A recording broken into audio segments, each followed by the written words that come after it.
Today I'm going to talk about performing in and attending a masterclass by the Texas Flute Society with David Buck, the principal flute of the Dallas Symphony Orchestra. I played the second movement of Mozart's concerto in G major. Here's what it sounds like.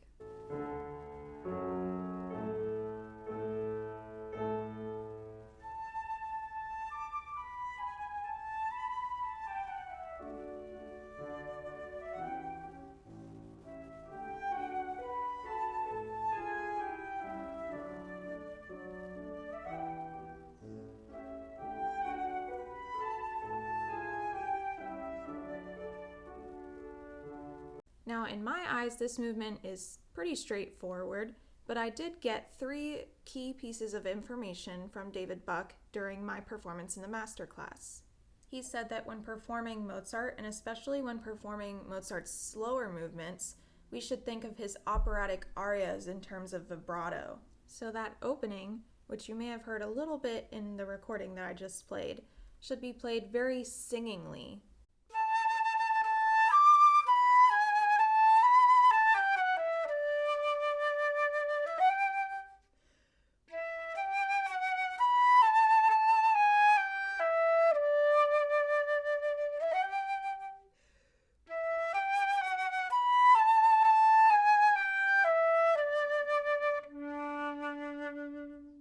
He also said that in terms of tempo, I should pay attention to the time signature primarily. I was playing it a little bit on the slow side and maybe even a little slower than I did in that recording, and he told me, as you may have remembered from my previous video about this piece, that even though it says adagio ma non troppo, which is slow but not too slow, he said that since it's in 4/4, that means that the pulse should be felt in the quarter note and not the eighth note, which was more of what I was feeling before. So he told me to pick up the pace a little bit, essentially. And the other important bit of information that he gave me was about the staccatos, which you didn't hear in that excerpt. So let me play a little bit of how I played them at first when I was playing in the masterclass.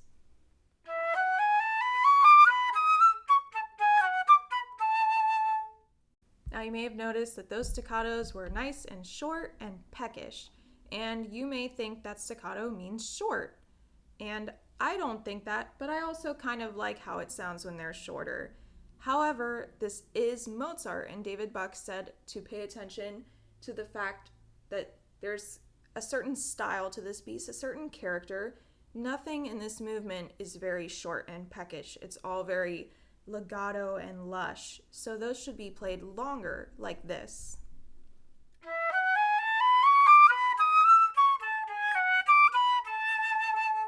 So those are the main things that I learned from him about Mozart, but actually I got some really wonderful information from watching him teach the other performers in the masterclass. Whenever I go to a masterclass, I make sure to bring a notebook and take a lot of notes, so I remember exactly what he talked about. The 4th performer in the masterclass performed the famous and somewhat dreaded excerpt from Stravinsky's Firebird.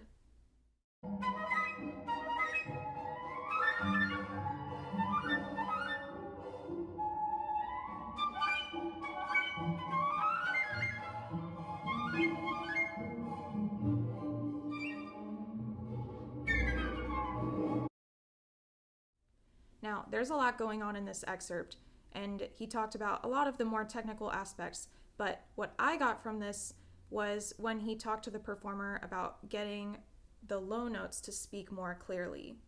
One of the things that he began to stress during all the performances was that the foundation of all flute playing is to always have the most beautiful sound possible, even when playing squeaky flute music like Firebird. So he had the performer play from Taffanel and Gaubert's book, the second exercise. And he had her start in the key of F major. First he had her play it slurred, then he had her play it with a legato diaphragmatic attack, so no tongue. Then he had her use a short staccato, but still only diaphragmatic attack, so still no tongue, but very short. So a lot of support is needed. And then he had her go back and do a staccato tongued articulation for the whole thing. Now, I'm going to try this out in just a second here, but I want to talk about a couple other things first. Another key point that he stressed was that your mouth, embouchure, and jaw should be very open and relaxed. Those words are key according to David Buck. He said that the more open your mouth is, the more room you have for air, which makes sense.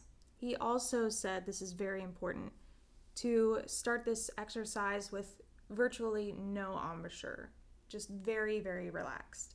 So let's see if this exercise works out for me. I struggle with my low register. I want to give it a shot. I wasn't performing at this point in the masterclass, so I didn't get to try it.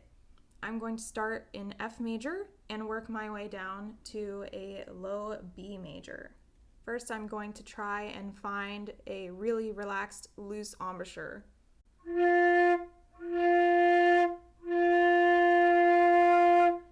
With a really nice open sound.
So this is getting harder as I go down to the really low register, which is C and B, but this is considerably better than my low register usually sounds.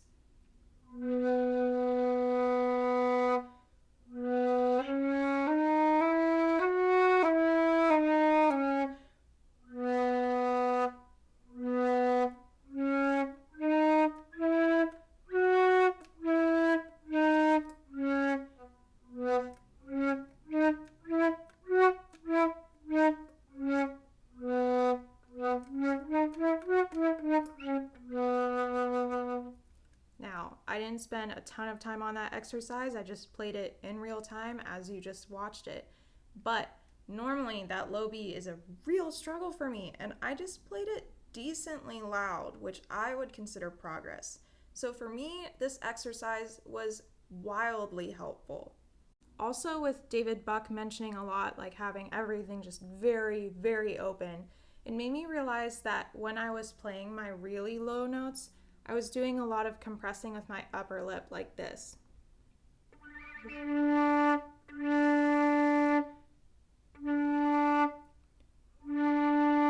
And so the concept of starting with no embouchure basically really helped me to notice that right away, because I was feeling so open in my throat and so open with at least the bottom portion of my jaw and inside, but then I wasn't thinking about this, and I would think, oh my gosh, I have to use my upper lip, I have to do all this. No, it all needs to be very relaxed and open and have lots of room for the air to go through. So this exercise was great for me.